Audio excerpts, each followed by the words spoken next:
सुदृढ हृदय आणि निरोगी आयुष्य या मालिकेतील 18व्या सत्रात मी आपले मनापासून स्वागत करतो. मी डॉक्टर नीलकंठ करंदीकर, पुण्यातला सिनियर हृदयरोगतज्ञ. मी हृदयाचे कन्सल्टेशन्स, सगळ्या टेस्ट आणि इंटरव्हेन्शनल कार्डिओलॉजीमध्ये एन्जिओग्राफी, एन्जिओप्लास्टी, पेसमेकर्स हे सर्व प्रोसिजर्स करतो.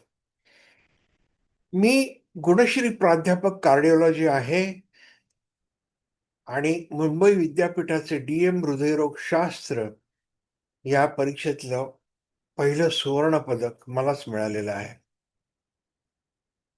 नुकताच 17 मे 2026ला जागतिक उच्च रक्तदाब दिन म्हणजेच वर्ल्ड हायपरटेन्शन डे झाला आणि त्यावरूनच मला अगदी वाटलं की उच्च रक्तदाब ह्याबद्दल आता चर्चा सुरू करावी.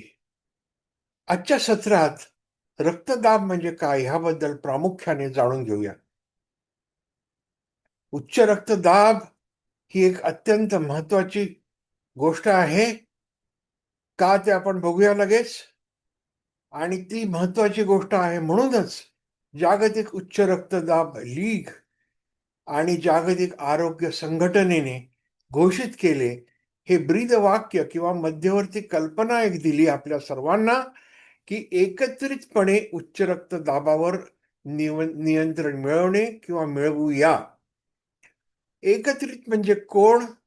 तर आपण सर्वजण आणि मी एक कार्डिओलॉजिस्ट या नात्याने आपण जर सहकार्य केलं, एकमेकांशी इंटरेस्ट दाखवला, तर या महाभयंकर सायलेंट किलरला आपण निश्चित ह्याच्यावर कंट्रोल करू शकू, ह्याला काबूत आणू शकू.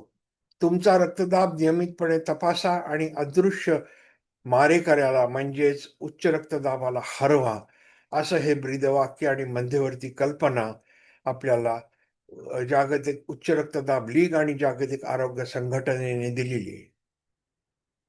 ही मोहीम कशाचे महत्व अधोरेखित करते? जगभरात साधारण 1.4 अब्ज 1.4 अब्ज 140 कोटी लोक उच्च रक्तदाबाने बाधित आहेत. तेव्हा त्याच्याशी लढा देण्यासाठी सामुदायिक जागरूकता अत्यंत आवश्यक आहे. त्याच्यात काय काय कोणत्या कोणत्या गोष्टींचा सहभाग होतो? नियमित रक्तदाब तपासणी, अचूक निरीक्षण म्हणजे बरोबर मार्ग अवलंबूनच ते रक्तदाब तपासणी ती झाली पाहिजे. तसेच निरोगी जीवनशैली, मिठाचे सेवन कमी करणे, नियमित उपचार घेणे हे सगळे भाग त्याच उच्च रक्तदाब नियंत्रण करण्यासाठी उपयुक्त ठरतात. आपण पूर्वीच्या एका सत्रात पाहिलं आहे की जगातली पहिली 10 विघ्न कारणे कोणती क्रमवारीप्रमाणे. तर 2019 साली नंबर 1 वर उच्च रक्तदाब होता. पण 1990 साली क्रमवारीत उच्च रक्तदाब 7व्या नंबरवर होता. तो वाढत वाढत वाढत 19 साली 2019 साली तो 1 नंबरवर आला आणि अजूनही 2026 सालीही 1 नंबरवरच आहे. इतर विघ्न कारणे याच्यात दिलेली आहेत. तंबाखूचे सेवन, खाण्याआधीची वाढलेली रक्तातली साखर म्हणजेच फास्टिंग ब्लड ग्लुकोज, शारीरिक स्थूलता, नवजात बालकाचे कमी असलेले वजन हा एक रिस्क फॅक्टर आहे. लहान गर्भधारणा, हवेतील प्रदूषण, रक्तातले वाढलेले कोलेस्टेरॉल, मद्यपान किंबहुना असं म्हटलं तर बरोबर ठरेल अतिमद्यपान, घरातल्या हवेतील प्रदूषण वगैरे. भारतातील उच्च रक्तदाबाचा भार किती आहे हे आता आपण बघूया. सुमारे 33% शहरी आणि 25% ग्रामीण भागातील लोक उच्च रक्तदाबाने हायपरटेन्शननी ग्रस्त आहेत. यातले केवळ 25% ग्रामीण आणि 38% शहरी भारतीयांवर उच्च रक्तदाबासाठी उपचार चालू आहेत. आणि फक्त 1/10 म्हणजे 10%, 10% ग्रामीण आणि 20% शहरी भारतीय उच्च रक्तदाब असलेल्या लोकांचा रक्तदाब नियंत्रणात आहे. म्हणजे हा जो भस्मासूर आहे उच्च रक्तदाब, ह्याच्यावर नियंत्रण किती कमी लोकांमध्ये झालेलं आहे हे या माहितीवरनं आपल्या लक्षात निश्चितच आलं असेल. ह्याच्यात दाखवलेलं आहे की भारतामध्ये अगदी उत्तरेकडे म्हणजे हिमाचल प्रदेश आणि केरळा म्हणजे एकदम साऊथकडे हे सर्वात जास्ती प्रमाण आहे. आणि मध्यम जो महाराष्ट्र आहे, मध्यम ठिकाणी असलेला तिथे साधारण मध्यम प्रकारात उच्च रक्तदाब आढळतो.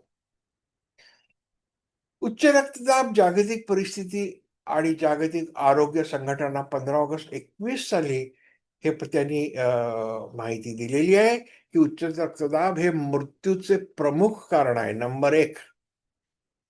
1.28 अब्जाहून अधिक प्रौढ 30 ते 79 वर्षे वयोगटातील उच्च रक्तदाबाने ग्रस्त आहेत. 42 लोकांचे निदान आणि उपचार केले जातात. फक्त 21% लोकांचा रक्तदाब नियंत्रणात आहे. आता दुसऱ्या एका कन्सेप्टकडे, कल्पनेकडे किंवा एका महत्वाच्या गोष्टीकडे आपण आपलं लक्ष वळवूया. डाली. डाली म्हणजे झाडाची डाली ज्याला म्हणतात हिंदीमध्ये, ती नाही, तर डिसॅबिलिटी ऍडजस्टेड लाईफ इयर्स.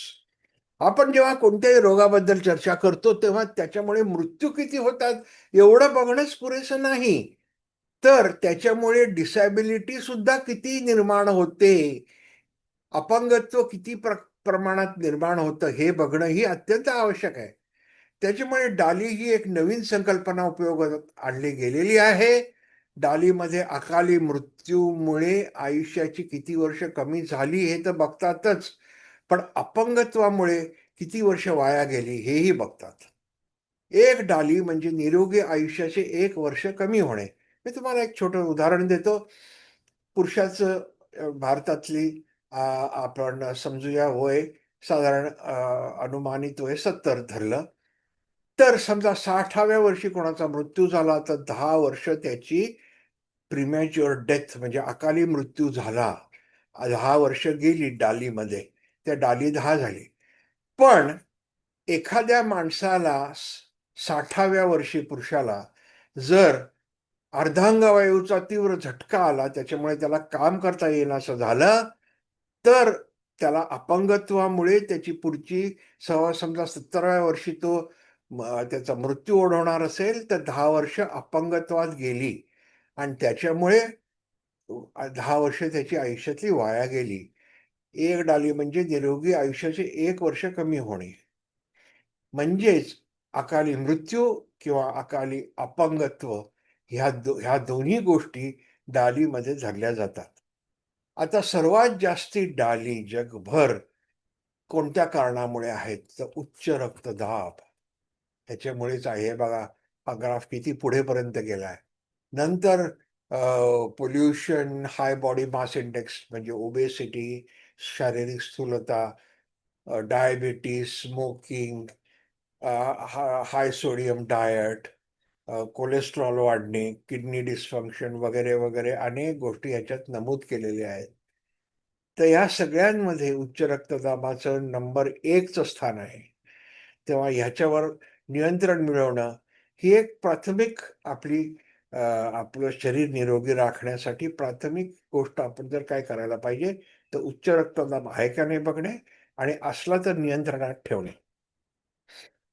आता हेही झालेलं आहे रिसर्चमध्ये, संशोधन, की 2050 साली म्हणजे अजून 24 वर्षांनी काय परिस्थिती असेल, तर ह्याच्यामध्ये दाखवलंय की भारताचा नंबर साऊथ एशियामध्ये लागतो आणि उच्च रक्तदाब हा नंबर 1 डालीचं कारण आहे आपल्या देशात आणि पूर्ण साऊथ एशियात. आणि आपल्या देशातच नाही तर तुम्ही जगातल्या कोणत्याही भागात जा, high income region, low income region, sub Saharan region, कोणत्याही भागात जा, एक नंबर उच्च रक्तदाबाचाच लागतो. तेव्हा हे उच्च रक्तदाबाचं महत्व आपण आधी तपासून पाहिलं, की सध्या आणि नंतर प्रोजेक्टेड जी परिस्थिती असणार आहे 2050 साली, तेव्हा काय उच्च रक्तदाबाचं महत्व असेल ते आपण पाहिलंय. जर तुम्हाला कोणी विचारलं, की तुम्हाला हृदयविकार आहे पण निदान झालेलं नाही, असं तर नाही ना? तर तुम्हाला जर हा प्रश्न पडला असेल, की अरे, आपल्याला हृदयविकार झालेला नाही ना, तर पहिली गोष्ट तुम्ही काय तपासायला पाहिजे? तर आपल्याला रक्तदाब जास्ती नाही ना. इतर गोष्टी आहेत त्याच्यात. रिस्क फॅक्टर्स मुख्यतः तंबाखूचे सेवन, मधुमेह, शारीरिक निष्क्रियता, स्थूलता, उच्च कोलेस्ट्रॉल आणि ह्या सगळ्या जे रिस्क फॅक्टर्स आहेत, ही बदलता येणारी विघ्न कारणं आहेत किंवा कंट्रोल करता येणारी. उच्च रक्तदाब आणि मधुमेह काढूनच टाकता येईल असं नाही सांगता येत. पण कंट्रोल निश्चितच करता येईल. त्याच्यावर नियंत्रण निश्चितच मिळवता येईल. आणि काही न बदलता येणारी विघ्न कारणे, वय, लिंग, अनुवंशिकता, आपले आई-वडील तर काय आपण बदलू शकत नाही आणि पूज्य आई-वडिलांना बदलण्याची कोणाला इच्छाही नसावी. आणि वंश आणि वांशिकता जसं साऊथ एशियातला जो आपला वंश आहे, त्याच्यामध्ये हृदयविकार खूप जास्ती प्रमाणात आढळून येतो. उच्च रक्तदाबही जास्ती प्रमाणात आढळून येतो. आणि मग हे हृदयविकाराचे टप्पे दाखवलेत. ह्या टप्प्यातनं विघ्न कारणांपासनं जात पुढे शेवटी अंतिम टप्पा येतो आणि हे सगळं टाळायचं असेल, तर बदलता येणारी विघ्न कारणे ह्यावर आपण नियंत्रण मिळवलं पाहिजे. ज्याच्यात नंबर 1 म्हणजे उच्च रक्तदाब. आता उच्च रक्तदाब याच्याबद्दल आपण चर्चा नंतर करणारच आहोत. पण त्याच्या आधी हे बघणं महत्वाचं नाही का, की रक्तदाब म्हणजे काय? तर रक्तदाब म्हणजे रक्त हृदयाबाहेर पडल्यानंतर रक्तवाहिन्यांच्या म्हणजे आपल्या शरीरातल्या धमन्यांच्या भिंतीवर रक्ताद्वारे पडणारा दाब होय. हे बघा या चित्रात दाखवलंय, की हे हृदय आपलं दाखवलंय. हे डाव्या बाजूचं हृदय, लेफ्ट व्हेंट्रिकल हे जेव्हा आकुंचन पावतं, तेव्हा एओर्टा या महारोणीत रक्त जातं आणि मग या महारोणीत हे जे रक्त आहे, त्याच्या भिंतीवर हे रक्ताद्वारे निर्माण होणारा दाब हो या भिंतीवर येतो आणि त्याला ब्लड प्रेशर किंवा रक्तदाब असं म्हणतात आणि मग रक्त पुढे जात असतं. उजव्या बाजूचा जो कप्पा आहे, तो फुफ्फुसाला रक्त पुरवतो. त्याला पल्मनरी आर्टरी असं म्हणतात. इथे एओर्टा ही महारोहिणी आहे डाव्या बाजूला, उजव्या बाजूला पल्मनरी आर्टरी ही रोहिणी आहे आणि त्याच्यात रक्तदाब जो असतो, तो उजव्या कप्प्याच्या राइट व्हेंट्रिकलच्या आकुंचनामुळे येतो. डावीकडचा रक्तदाब जास्ती असतो.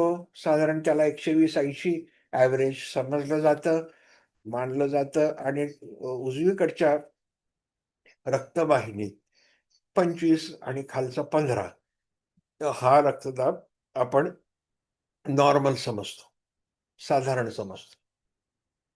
हृदयाच्या स्नायूंचे आकुंचन हे रक्तदाब ठरवणारा महत्वाचा घटक आहे.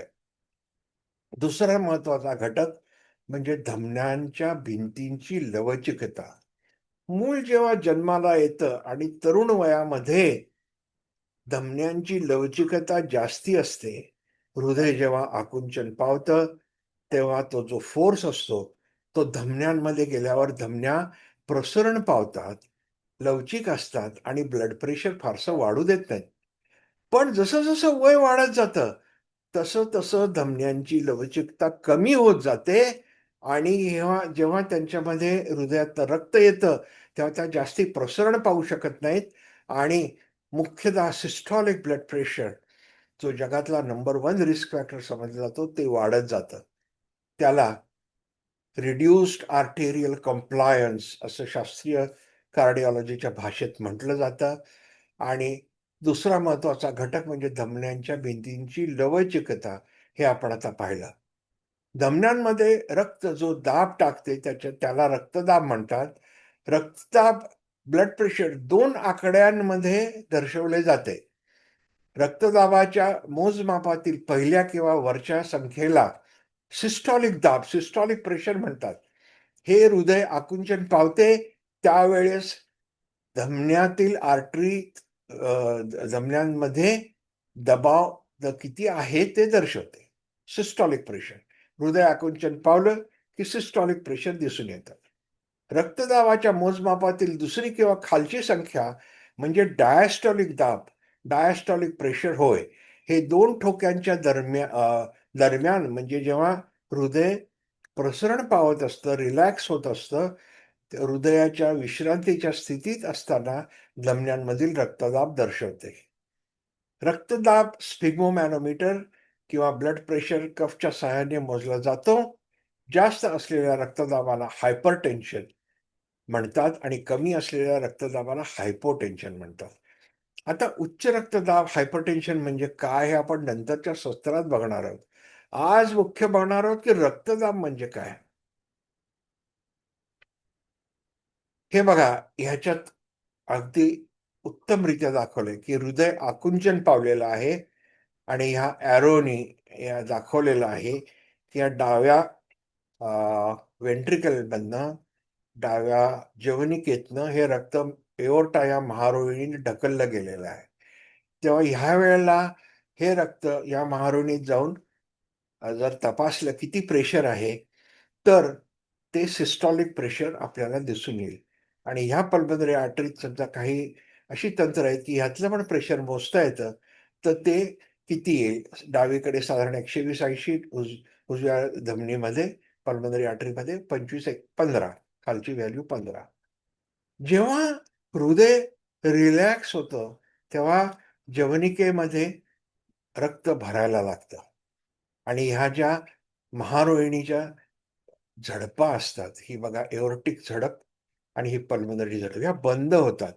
हे सगळं रक्त मागे परत जवनिकेत येऊ देत नाहीत आणि मग हे जे महारोहिणीत रक्त राहिलेलं असतं ते जे प्रेशर रक्त जमिनीच्या भिंतीवर जे प्रेशर लादतं त्याला डायस्टॉलिक प्रेशर म्हणतात. बरं का. हे बघा, इथे हृदय आकुंचन पावलंय, इथे हृदय प्रसरण पावलंय. आणि रक्तदाब मग कसा मोजला जातो. कोणत्याही डॉक्टरकडे तुम्ही गेलात, तुमचा रक्तदाब डॉक्टर ब्लड प्रेशर इन्स्ट्रुमेंटनी तपासतो आणि वरची एक संख्या असते 120 इथे दाखवली आहे, ऑब्लिक 80, सिस्टॉलिक प्रेशर आणि diastolic pressure. Millimetre of mercury किंवा मिलीमीटर पारा असं म्हटलं इथे मी. आणि 120-80 किंवा कधी कधी मिलीमीटर ऑफ एच जी हे मर्क्युरीचा शॉर्ट फॉर्म आहे. तेव्हा आपण थोडक्यात पाहिलं की रक्तदाब म्हणजे काय, तो कसा निर्माण होतो, आता तो कसा मोजला जातो, याबद्दल पुढच्या सत्रात आपण निश्चित बघणार आहोत. हे सत्र पाहिल्याबद्दल आपले धन्यवाद. आज खूप महत्वाच्या विषयाला आपण सुरुवात केलेली आहे, म्हणजे रक्तदाब आणि उच्च रक्तदाब. आणि काही सत्र याच्यावरच मला एक्सप्लेनेशन चर्चा करावी लागणार आहे आणि ती आपल्याला खूपच उपयुक्त ठरणार आहे. तेव्हा जरूर ही सत्र बघत राहा आणि माझ्या चॅनेलला सबस्क्राईब केला असेल तर फार उत्तम. नसेल केलं तर जरूर सबस्क्राईब करा. मला थम्स अप द्या, म्हणजे मला प्रोत्साहन मिळेल अशी सत्र निर्माण करायला. आपल्या नातेवाईकांना, आपल्या मित्रांना, आपल्या सगळ्या कॉन्टॅक्ट्सना जरूर माझ्या चॅनेलबद्दल कळवा आणि पुढच्या सत्रात नक्की भेटू. धन्यवाद. Thank you very very much.